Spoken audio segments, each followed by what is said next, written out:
Hello, this is Dr. Kara Stillen. We are still looking at feeding and eating disorders, and today we're going to take a look at anorexia nervosa. And this is part of the Diagnostic and Statistical Manual of Mental Disorders, DSM-5. So with anorexia nervosa, kind of the main criteria for it is an individual that constricts their caloric intake to the point that it becomes very dangerous for them. They also will be at the very low end of the body mass index. So if you were to compare their peers in relation to them, they're going to be one of the lowest that is out there. A person that has anorexia nervosa, one of the criteria is that they fear gaining weight. Even when they're losing weight, they fear gaining weight.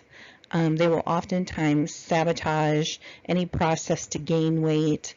They will oftentimes, let's say they've got to go into a clinic or an institution or a hospital. Sometimes they'll find a way to put weights on themselves, to attach them to make it look like their weight has gone up when they're being weighed. Also, there's a lot of kind of, not tricks, but a lot of ways to make it look like the person has gained weight. Water weight is another one. If you drink tons of fluids before you weigh, you can weigh more. The pounds can definitely increase. But these individuals will sabotage any process to gain weight.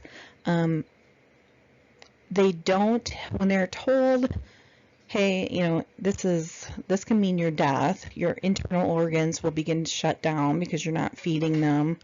There's kind of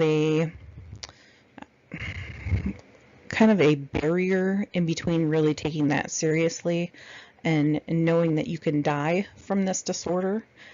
Many individuals with this disorder do die if they don't get proper treatment and work at shifting kind of the thought processes as well as the behaviors.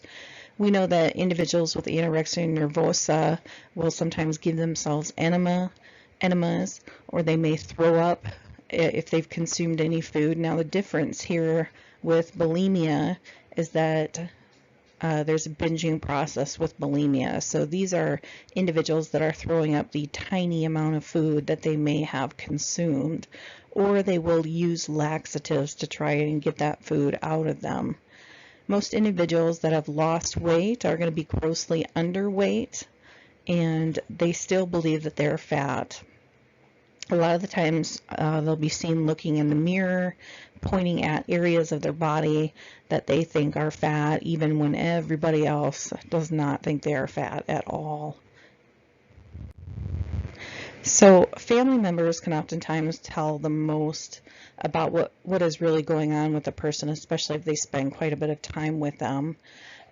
Individuals with anorexia will oftentimes deny that they've had weight loss when they know that they have had that weight loss. Even though they are trying not to eat food and really don't want to eat food, food tends to be the item that is most on their mind, and they will oftentimes hoard food within their bedrooms or in other places to make sure that it's there. So many, I'm going to say girls, but boys definitely have gotten this illness, and the rates have increased for males. But women tend to come about it or get it after a long string of exercising and losing weight. They'll just keep going and going and going and not kind of had that shut off point. They think that they need to continue losing weight. I know there were some concerns after The Biggest Loser. One of the contestants had definitely lost way more than what she should have, and there were some worries and concerns about anorexia nervosa with her. Adolescents are the most apt to be diagnosed with it. that it would come about in that age group, and then within the 20s. By the time somebody is 40 years old, we don't tend to see a lot of individuals diagnosed with anorexia nervosa after 40 years old. It still can definitely happen, but we don't tend to see it. So, all right, if you like this video, please hit the like button and subscribe, and we'll keep going with all of these mental illnesses. Thank you very much. Bye-bye.